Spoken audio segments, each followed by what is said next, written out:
Hi hello പുതിയൊരു സ്റ്റോറിയിലേക്ക് എല്ലാവർക്കും സ്വാഗതം. അങ്ങനെ അലീനയുടെ അഭ്യർത്ഥപ്രകാരം അവളെ സേഫായിട്ടൊരു സ്ഥലത്തേക്ക് എത്തിക്കണമെന്ന് ബാലചന്ദ്രനും തീരുമാനിക്കാണ്. അവളുടെ അച്ഛൻ്റെ അഡ്രസ്സ് കണ്ടുപിടിച്ച് അവളെ സ്റ്റാലിൻ ജോസഫിൻ്റെ കൈകളിൽ ഏൽപ്പിക്കുന്നുണ്ട്. ആ ഒരു എപ്പിസോഡ് ഞാൻ മുമ്പ് തന്നെ അപ്ലോഡ് ചെയ്തിരുന്നു കേട്ടോ. ആ എപ്പിസോഡിന് ശേഷമുള്ള ഒരു എപ്പിസോഡാണ്. അങ്ങനെ ഇടയ്ക്കെല്ലാം ബാലചന്ദ്രൻ അലീനെ കാണാനായിട്ട് സ്റ്റാലിൻ്റെ തോട്ടത്തിൽ ബംഗ്ലാവിലെല്ലാം പോവാറുണ്ടായിരുന്നു. ഒരു ദിവസം വൈജയന്തി ചോദിക്കുന്നുണ്ട്, എവിടെ പോയതാ നിങ്ങൾ? ഷോപ്പിൽ വിളിച്ച് നോക്കിയപ്പോൾ നിങ്ങൾ അവിടെ വന്നിട്ടില്ലെന്ന് പറഞ്ഞു. രാവിലെ ഇവിടുന്ന് ഷോപ്പിലേക്കാണെന്ന് പറഞ്ഞ് ബാഗ് എടുത്തുകൊണ്ട് പോയതാണല്ലോ. ആ ആള് ഷോപ്പിലെത്തിയിട്ടില്ല. എന്നിട്ട് നിനക്ക് അന്വേഷിക്കാമായിരുന്നില്ലേ? നീ കണ്ടുപിടിച്ചില്ലേ? നിങ്ങളുടെ രഹസ്യങ്ങൾ സൂക്ഷിപ്പുകാരനാണല്ലോ ഗോവർദ്ധൻ. അയാളോട് ചോദിച്ചിട്ടും ഒരക്ഷരം മിണ്ടിയില്ല. അതിനുശേഷം നീയും ബബിതയും കൂടെ ഷോപ്പിൽ പോയ കാര്യവും ഞാൻ അറിഞ്ഞു. അതെ, പോയിരുന്നു. എപ്പോഴാ നിങ്ങൾ തിരിച്ചു വരുന്നതെന്ന് അറിയാൻ വേണ്ടി തന്നെയാണ്. എന്തിനാ വൈജയെ വളഞ്ഞു മൂക്ക് പിടിക്കാതെ നിനക്ക് കാര്യം പറഞ്ഞൂടെ? മറ്റവളെ കാണാനല്ലേ നിങ്ങൾ പോയത്? ആ സമയം കൃഷ്ണമോൾ പറയും, അച്ഛാ അതങ്ങ് തുറന്ന് പറഞ്ഞേക്ക്. അലീന ചേച്ചി കാണാനാണ് അച്ഛൻ പോയതെങ്കിൽ അത് പറഞ്ഞൂടെ? അമ്മ ഇങ്ങനെ ദേഷ്യം പിടിപ്പിക്കാതെ. ആണല്ലോ, അതിന് തന്നെയാ പോയത്. ഞാൻ പറഞ്ഞല്ലോ, ഇവിടുന്ന് എത്ര വേലക്കാരികൾ അങ്ങനെ വീട് വിട്ടു പോയിട്ടുണ്ട്. അവരുടെയൊക്കെ പുറകെ നിങ്ങൾ പോയിട്ടുണ്ടോ?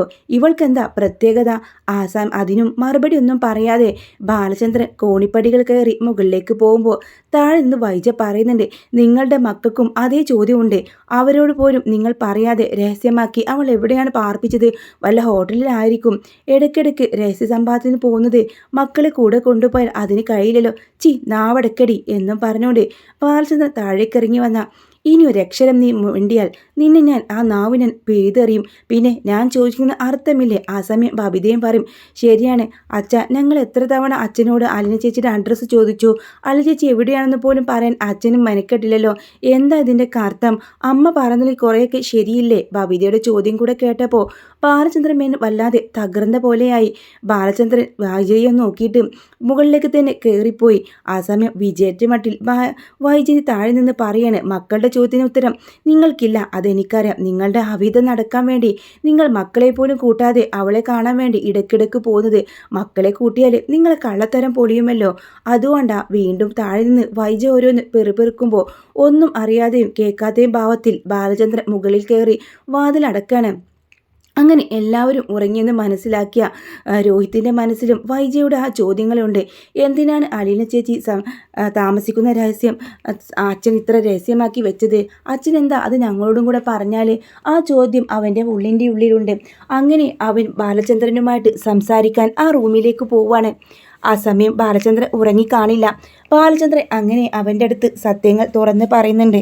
അവനും തെറ്റിദ്ധരിക്കപ്പെടുമോ? തൻ്റെയും അലീനയുടെയും ബന്ധത്തെ കരുതി ഭയത്തോടെയാണ് അയാൾ തുറന്ന് പറഞ്ഞത്. അങ്ങനെ വൈജയുമായുള്ള ബാലചന്ദ്രൻ മേനോൻ്റെ ആ ഒരു വിവാഹം നടക്കാനുള്ള സാഹചര്യവും അവൾക്ക് അതിനു മുമ്പ് ഒരു കുഞ്ഞ് ജനിച്ചിരുന്നും അവളുടെ ആഗ്രയിലെ ഒരു പ്രണയത്തെക്കുറിച്ചെല്ലാം വിശദമായിട്ട് തന്നെ വൈജയെക്കുറിച്ച് പറയുന്നുണ്ട്. അതോടെ നെട്ടി സ്തബ്ധയായി ഇരുന്നു പോവാണ് രോഹിത്ത്. തൻ്റെ അമ്മ വിവാഹത്തിന് മുമ്പേ ഒരു പെൺകുഞ്ഞിന് ജന്മം നൽകിയെന്നും ആ കുഞ്ഞാണ് അലീനയെന്ന് അറിഞ്ഞതോടുകൂടെ ഹൃദയം പൊട്ടിക്കരയാണ്. അച്ഛാ, ഇതെന്തോണ്ടാ എന്നോട് പറയാഞ്ഞത്? എത്രമാത്രം ചേച്ചിയെ ഉപദ്രവിച്ചു. എനിക്കതൊക്കെ ഓർത്തിട്ട് നാണക്കേട് തോന്നുന്നു. ഇങ്ങനെയൊക്കെ എന്നോട് തുറന്ന് പറഞ്ഞിരുന്നെങ്കിൽ ചേച്ചിയെ ഞങ്ങൾ ആരെങ്കിലും ഉപദ്രവിക്കുമായിരുന്നോ? എടാ, അതിനെനിക്ക് അറിയത്തില്ലായിരുന്നു. കുറേ കഴിഞ്ഞ ശേഷമാണ് എനിക്ക് അവൾ ആരാണെന്ന് അറിഞ്ഞത്. ഇനിയും അവൾ ആരാണെന്ന് ഞാൻ പറഞ്ഞില്ലെങ്കിൽ നീ തെറ്റിദ്ധരിക്കപ്പെടും. അച്ഛന് ഇന്നോ നാളെയോ മരണത്തിന് കീഴടങ്ങേണ്ടവനാണ്. അപ്പോൾ ഒരിക്കലും തെറ്റിദ്ധരിക്കപ്പെട്ടിട്ട് ഞാൻ മരിക്കാൻ ഇടയാവരുത്.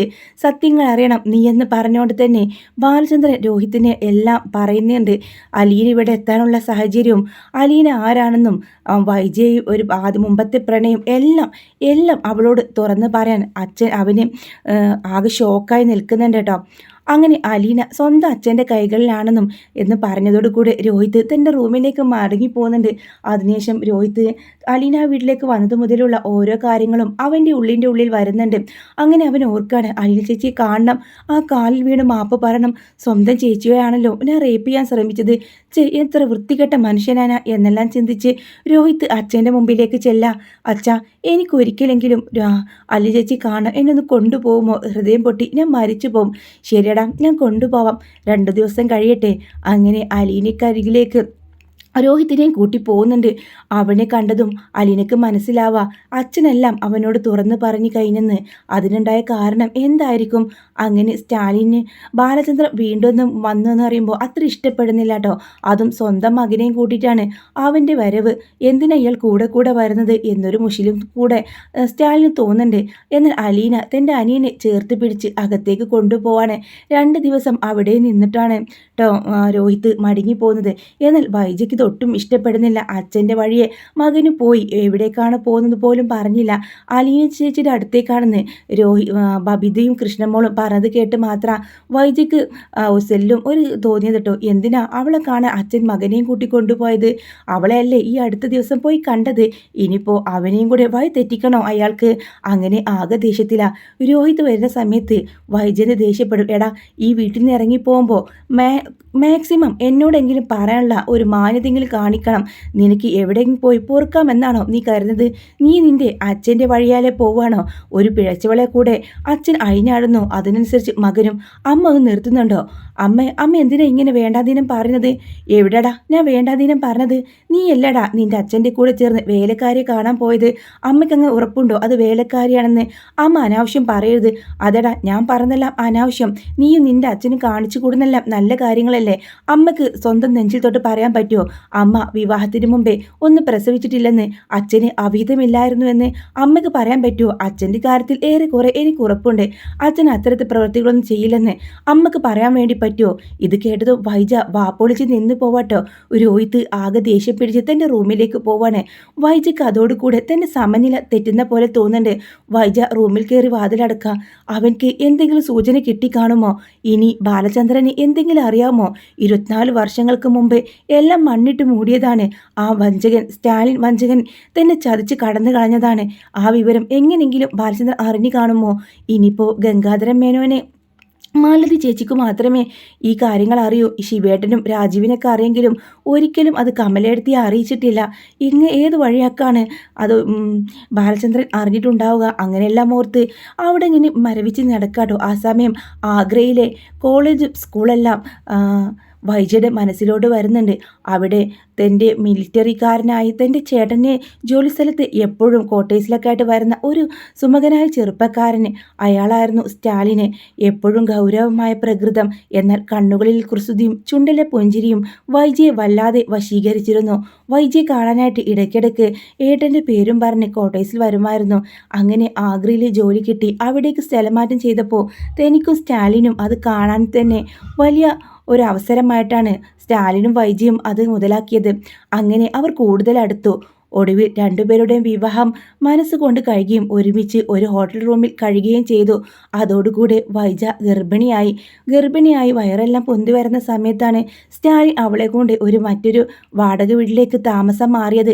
അതെല്ലാം വൈജയുടെ കൺമുമ്പിൽ തെളിയുന്ന പോലെ തോന്നി.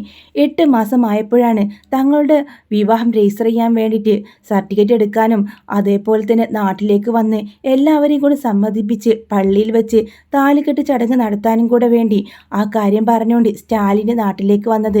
പിന്നീട് ഓരോ ദിവസവും കാത്തിരിപ്പാണ്. 10 ദിവസത്തെ ലീവ് 10 ദിവസത്തെ ഒരു ക്യാപ്പും പറഞ്ഞുകൊണ്ടാട്ടോ വൈജയോട് പറഞ്ഞുകൊണ്ടാണ് സ്റ്റാലിൻ നാട്ടിലേക്ക് വരുന്നത്. എന്നാൽ 10 ദിവസം കഴിഞ്ഞിട്ടും സ്റ്റാലിനെ കാണുന്നില്ല. ഓരോ ദിവസം സ്റ്റാലിനെ നോക്കി വൈജയന്തി കണ്ണ് നട്ടിരിക്കായിരുന്നു. അവളെ അടുത്ത് കൂട്ടായിട്ട് ഒരു ആയയെ നിർത്തിയിരുന്നു. അങ്ങനെ ജോലിക്കാരിയും വൈജയും മാത്രമാണ് ആഗ്രയിലെ ഒരു വാടക വീട്ടിനുള്ളിൽ ഉണ്ടായിരുന്നത്. 8 മാസം തികഞ്ഞ വൈജയ്ക്ക് എന്ത് ചെയ്യണമെന്നറിയില്ല. ഓരോ ദിവസം സ്റ്റാലിനെ കാത്തു നിൽക്കുമ്പോൾ സ്റ്റാലിനെ അവിടെ കാണുന്നില്ല. അപ്പോഴാണ് ഒരു ദിവസം ഡോറ് തട്ടുന്ന ശബ്ദം കേട്ട് വൈജി ചെന്ന് വാതിൽ തുറന്നു നോക്കുമ്പോൾ തൻ്റെ മുമ്പിൽ ഗംഗേട്ടനെയും ശിവേട്ടനെയും കണ്ടതും അവൾ ആകെ പകച്ചു പോകുന്നുണ്ട്. പൂർണ്ണ ഗർഭിണിയായ തന്നെ അവർ കണ്ടപ്പോൾ ആകെ എന്ത് ചെയ്യാൻ പറ്റുമെന്നൊരവസ്ഥയിലായിരുന്നില്ല വൈജ. നീ ഞങ്ങളെല്ലാ വിവരങ്ങളും അറിഞ്ഞു. നാട്ടിൽ പോയി സ്റ്റാലിനെ കൊണ്ട് നിന്റെ വിവാഹം നടത്തിപ്പിക്കാം എന്ന് പറഞ്ഞ് തെറ്റിദ്ധരിപ്പിച്ചുകൊണ്ടാണ് അവൾ ഇവിടെ നിന്ന് കൊണ്ടുപോയത്. എല്ലാം മനസ്സിലേക്ക് വന്നു. ചതിയൻ, അയാൾക്ക് ഇങ്ങനെയൊരു ചതിമുഖമുണ്ടെന്ന് മനസ്സിലായില്ല. വിവാഹം നടത്താമെന്ന് ശിവേട്ടനും ഗംഗേട്ടനും പറഞ്ഞെങ്കിലും വീട്ടിലേക്ക് വിവാഹം അന്വേഷിച്ച് പോയപ്പോഴേക്കും സ്റ്റാലിന് മറ്റൊരു പെണ്ണുമായിട്ട് വിവാഹം നിശ്ചയിച്ചിരുന്നു. എങ്ങനെ തോന്നി അയാൾക്ക് എന്നെ എങ്ങനെ ചതിക്കാൻ? ചുമ്മാതല്ല, അയാളുടെ വിവാഹമല്ല, മനസ്സിലായിരുന്നു തന്നെ ചതിക്കുമായിരുന്നു. വഞ്ചകനാ സ്റ്റാലിൻ എന്ന് തന്നെ മനസ്സിൽ ഉറപ്പിച്ച് വിശ്വസിച്ചു. പിന്നീട് വീട്ടുകാർ പറഞ്ഞതുപോലെ വൈജയ്ക്ക് പ്രവർത്തിക്കേണ്ടി വന്നതായിരുന്നു. അതെല്ലാം ഓർത്ത് വൈജ ഇങ്ങനെ സ്തംഭിച്ചു നിന്നു. അവള് ബബിത വന്ന് ഡോറിൽ തട്ടിയപ്പോഴാണ് പഴയ ഓർമ്മയിൽ നിന്ന് വൈജയന്തി നെട്ടി ഉണർന്നത്. അന്നേരത്ത് ബബിത, എന്താ അമ്മേ റൂമിലൊന്നും ലൈറ്റൊന്നും ഇടാതെ? ഒരുപാട് സമയമായി, ഇരുട്ടായി എന്ന് പറഞ്ഞ് ലൈറ്റ് തെളിയിക്കുന്നുണ്ട്. അങ്ങനെ ആഗ്രയിലുള്ള ആ ഒരു സ്വപ്നത്തിൽ നിന്ന് വൈജ നെട്ടി ഉണരുന്നുണ്ട്. പിന്നീട് നേരെ രോഹിത്തിൻ്റെ റൂമിലേക്ക് പോവാണ്. രോഹിത്ത് റൂമിൽ തന്നെ ഉണ്ടായിരുന്നു. നീ എന്താടാ എന്നോട് അങ്ങനെ പറഞ്ഞത്? നിനക്ക് സംശയമുണ്ടോ വിവാഹത്തിന് മുമ്പ് ഞാനൊന്ന് പ്രസവിച്ചെന്ന്? അമ്മ ഇപ്പോൾ അതും കുത്തിപ്പിടിച്ച് വന്നതാണോ? അമ്മയ്ക്ക് അങ്ങയുടെ ഉള്ളിൽ അങ്ങനെയൊന്നില്ലെങ്കിൽ പിന്നെ എന്തിനാ ഇങ്ങനെ ഭയക്കുന്നത്? എൻ്റെ ഉള്ളിൽ അങ്ങനെ ഒരു ഭയമുള്ളതായിട്ടല്ല, നിന്നെ ആരെങ്കിലും തെറ്റിദ്ധരിപ്പിച്ചോ എന്നറിയാൻ വേണ്ടിയാ ഞാൻ വന്നത് എന്ന് പറയുന്നുണ്ട്. എന്നെ ആരെയും തെറ്റിദ്ധരിപ്പിച്ചില്ല, അമ്മ അതൊന്നോർത്ത് വിഷമിക്കേണ്ട എന്ന് രോഹിത്ത് പറയുമ്പോൾ ഒരാശ്വാസത്തോടു കൂടെ വൈജ താഴേക്ക് വരികയാണ്. നേരെ ഗംഗേട്ടനോടും മാലതി ചേച്ചിയും കാണണമെന്ന് പറഞ്ഞ് ഫോൺ ചെയ്യുന്നുണ്ട്. എന്താ വൈജെ ഇത്ര പെട്ടെന്ന്? അല്ല, നിങ്ങൾക്കിപ്പോൾ ഇവിടേക്ക് വരാനും സമയം കാണില്ല വൈജെ, ഇവിടുത്തെ തിരക്കറിയാലോ. വേണ്ട ഗംഗേട്ടാ, അല്ലെങ്കിൽ ഒരു പ്രശ്നം വരുമ്പോഴൊന്നും ഓടിപ്പാഞ്ഞ് നിങ്ങൾ വരില്ല. എന്നെ ഈ കുടുക്കിൽ കൊണ്ടിട്ടത് നിങ്ങൾ ഒരുത്തൻ മാത്രമാ. വിവാഹമേ വേണ്ടെന്ന് പറഞ്ഞ് ഞാൻ അടങ്ങി ഒതുങ്ങി ജീവിക്കായിരുന്നില്ലേ?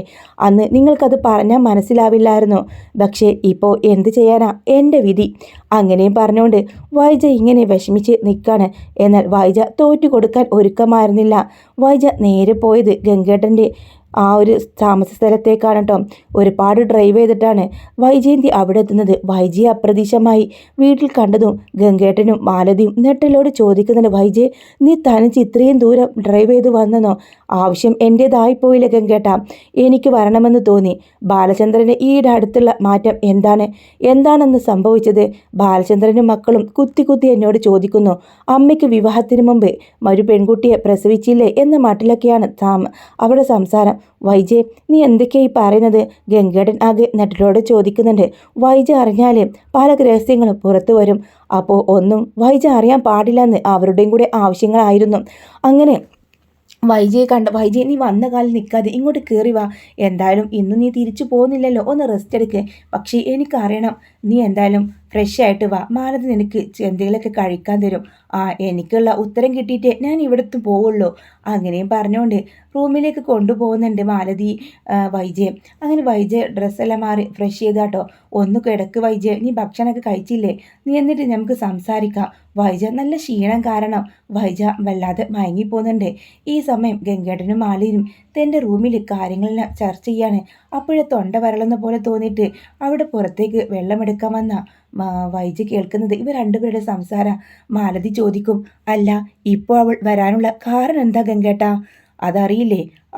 അവൾക്ക് അറിയില്ലല്ലോ ബാലചന്ദ്രന് സത്യങ്ങളെല്ലാം അറിഞ്ഞെന്ന്. അതിനിപ്പോൾ എങ്ങനെയെങ്കിലും അറിഞ്ഞോ? അതിന് കാരണമുണ്ടോ എന്നറിയാനാ അവളുടെ വരവ്. നമുക്ക് പറയാം ബാലചന്ദ്രന് സത്യങ്ങളൊക്കെ അറിയാമെന്നും അവളുടെ മകള് ആരാണെന്ന് സത്യവും നമുക്ക് പറയാം. ഇത് കേട്ടതും വാതിലൂടെ നോക്കി നിന്ന വൈജ ആകെ നെട്ടിത്തെറിച്ച് നിൽക്കാട്ടോ.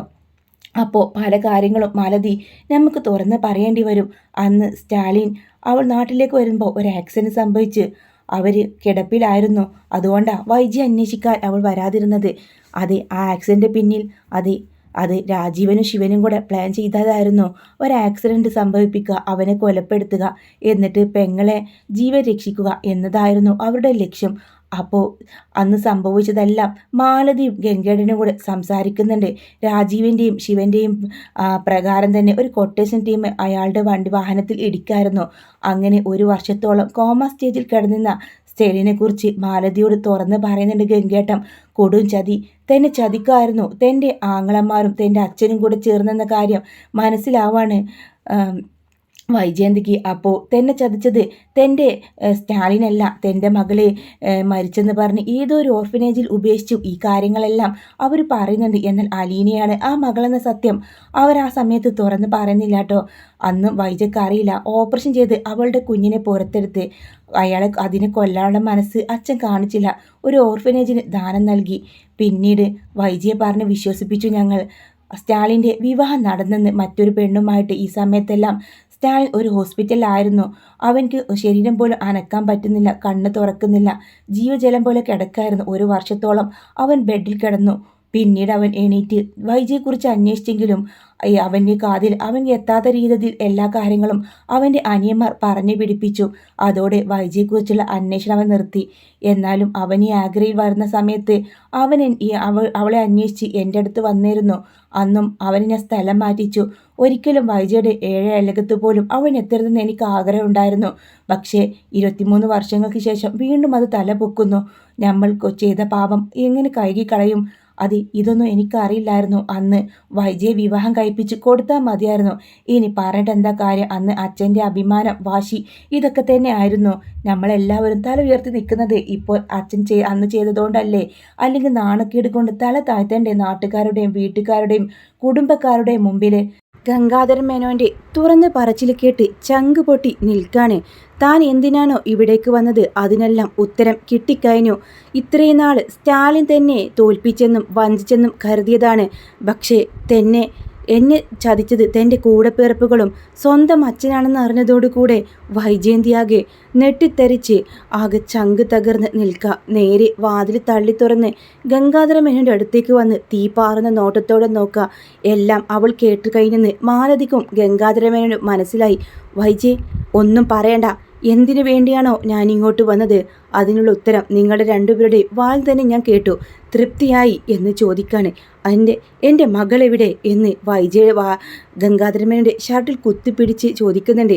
24 വർഷങ്ങൾ കടന്നു പോയെങ്കിലും നിങ്ങളെന്നെ ചതിക്കുമായിരുന്നല്ലേ? ഞാൻ ആ മനുഷ്യനെ സ്നേഹിച്ചിരുന്നു. ഈ 24 വർഷങ്ങൾ ഞാൻ അദ്ദേഹത്തെ വെറുത്ത പോലെയും ശപിച്ച പോലെയും ഒരാളെയും ഞാൻ ശപിച്ചിട്ടില്ല. പക്ഷേ എല്ലാം നിങ്ങളായിരുന്നു എന്നെ ചതിച്ചത്, നിങ്ങളും എൻ്റെ അച്ഛനും എന്ന് പറഞ്ഞ് വൈജയനെ ഷർട്ടിൽ കുത്തിപ്പിടിച്ചുകൊണ്ട് തന്നെ പറയുന്നുണ്ട്. എൻ്റെ മോള് ജീവിച്ചിരിപ്പുണ്ടോ? എൻ്റെ മോളെ അന്ന് എന്ത് ചെയ്തു?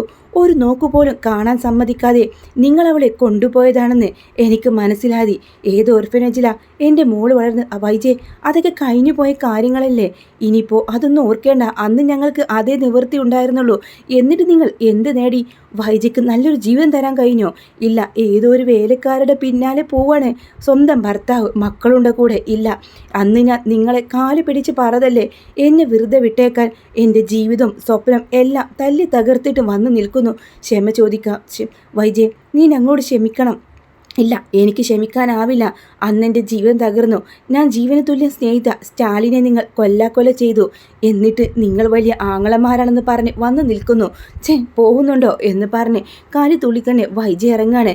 എന്നിട്ട് സ്റ്റാരിങ്ങിൽ തലവെച്ച് ഒരു ഒഴിഞ്ഞ സ്ഥലത്ത് വണ്ടി നിർത്തി പൊട്ടിക്കരയുന്നുണ്ട്. തൻ്റെ ജീവിതത്തിൽ സംഭവിച്ച കാര്യങ്ങൾ ഓർത്ത് താൻ അറിയാതെ ആണ് അയാളുടെ ജീവിതത്തിലേക്ക് വന്നത്. ഒരുപാട് സ്നേഹിച്ചു, പരസ്പരം സ്നേഹിച്ച് മനസ്സിലാക്കി. സ്റ്റാലിനെക്കുറിച്ച് അന്വേഷിക്കണമായിരുന്നു. അയാൾ എന്നെ ചതിച്ച് കളഞ്ഞെന്ന വിശ്വാസത്തിൽ ഞാൻ അദ്ദേഹത്തെ അന്വേഷിക്കാൻ പോയില്ല. എല്ലാത്തിനും തൻ്റെ പിന്നിൽ എൻ്റെ ചേട്ടന്മാരുടെ ബുദ്ധിയായിരുന്നു. ആ കല്യാണിക്കുറി കണ്ടതോടുകൂടെ അയാളുടെ വിവാഹം കഴിഞ്ഞെന്നും തന്നെ ചതിച്ചതെന്നും ഞാൻ മനസ്സിലാക്കി. 2 വീട്ടുകാരും കൂടെ ചേർന്ന നാടകമാണെന്ന് ഞാൻ മനസ്സിലാക്കിയില്ല. തൻ്റെ ജീവൻ തുല്യമായി തൻ്റെ മകളുടെ അച്ഛനെ ആ സമയത്തെല്ലാം ആക്സിഡൻറ്റ് സംഭവിച്ച് മരണത്തോടും മല്ലടിച്ച് ഒരു ഹോസ്പിറ്റലായിരുന്നെന്ന് ഓർത്തതും നെഞ്ചു പൊട്ടുന്ന പോലെ വൈജയ്ക്ക് തോന്നി. ചതിച്ചു. എല്ലാവരും കൂടെ. സ്റ്റാലിനല്ല തന്നെ ചതിച്ചത്. എൻ്റെ മോളെ അനാഥയത്തിലാക്കി. അവളിപ്പോൾ വളർന്ന് 10-23 വർഷങ്ങൾ കഴിഞ്ഞ് കാണും. 10-23 വയസ്സായി കാണും. അവളെ കണ്ടുപിടിക്കണം. ഏത് അനാഥയത്തിലാണ്, എവിടെയാണെന്നൊക്കെ തൻ്റെ ചേട്ടന്മാർക്കറിയാം. പക്ഷേ അവരുടെ സഹായമില്ലാതെ എനിക്കെൻ്റെ മകളെ കണ്ടെത്തിയേ മതിയാവും. വൈജ അവിടുന്ന് ആ കാറുമെടുത്ത് നേരെ വീട്ടിലേക്ക് വരുന്നുണ്ട്. ഗംഗാധരമേ എല്ലാം തൻ്റെ കയ്യിൽ നിന്ന് പോയെന്ന് മനസ്സിലാകുന്നുണ്ട്. മാലതി, ഇനി നമ്മൾ എന്ത് ചെയ്യും? എത്രയും പെട്ടെന്ന് നാട്ടിലേക്ക് പോകണം. അവിടെ വലിയൊരു ഭോഗബന്ധനം നടക്കും. ബാലചന്ദ്രനെ എല്ലാം അറിയാമെന്നും വൈദ്യ തിരിച്ചറിഞ്ഞു കഴിഞ്ഞു. ഇനി എന്തൊക്കെയാണാവോ നടക്കാൻ പോകുന്നത്? അങ്ങനെ പെട്ടെന്ന് ഡ്രസ്സെല്ലാം ചേഞ്ച് ചെയ്ത് അവർ 2 പേരും നാട്ടിലേക്ക് തന്നെ വരുന്നുണ്ട്. അങ്ങനെ ആ സമയത്തേക്ക് ബാലചന്ദ്രൻ അറ്റാക്ക് വന്നിട്ട് ഹോസ്പിറ്റലായിരിക്കൂട്ടോ. അപ്പോഴാണ് വൈജയന്തി വിവരം അറിഞ്ഞത്. എല്ലാം തന്നെ താലി കെട്ടിയ പുരുഷൻ അറിയാമായിരുന്നു താനൊന്ന് പ്രസവിച്ചെന്നും വെറുതെയല്ല തന്നെയുള്ള സാമീപ്യം മാറിപ്പോയതെന്ന കാര്യവും അതിനെല്ലാം കാരണക്കാരി അലീനയാണെന്നാണ് അന്നെല്ലാം കരുതിയത്. ഇപ്പോൾ വൈജയ്ക്ക് സത്യങ്ങളൊക്കെ അറിയാം. ബാലചന്ദ്ര മേനോന് എല്ലാം തുറന്ന് പറഞ്ഞ ശേഷാട്ടോ അവിടെ പറയുന്നത്. വൈജയോട് പറയും, അലീനയാ നിന്റെ മോള്, അവളെ സ്വന്തം മകളായിട്ട് ഞാൻ സ്നേഹിച്ചതായിരുന്നു നിനക്ക് തെറ്റ്. അന്ന് നിന്റെ മകളാണെന്നെല്ലാം പറഞ്ഞ് എനിക്ക് ഉപേക്ഷിക്കാമായിരുന്നു. പക്ഷേ അല്ല, അവളുടെ സ്നേഹം കൊണ്ട് ഞാൻ അന്ന് ജീവിച്ചിരിക്കുന്നത്. ഇപ്പോൾ അവളും എൻ്റെ കൈവിട്ടു പോയി. ഇനി ഒരിക്കലും നീ ഇതറിയണം വൈജയ്, നിന്റെ മകളാ അലീന. നിന്നെ ചതിച്ചത് നിന്റെ വീട്ടുകാരാ. സ്റ്റാലിൻ ജോസഫ് അല്ല, അലീനയുടെ പപ്പ നിന്നെ ചതിച്ചിട്ടില്ല. നിന്നെ ചതിച്ചതെല്ലാം നിന്റെ ചേട്ടന്മാരാണെന്ന് പറഞ്ഞ് മരണത്തിന് കീഴടങ്ങാണ്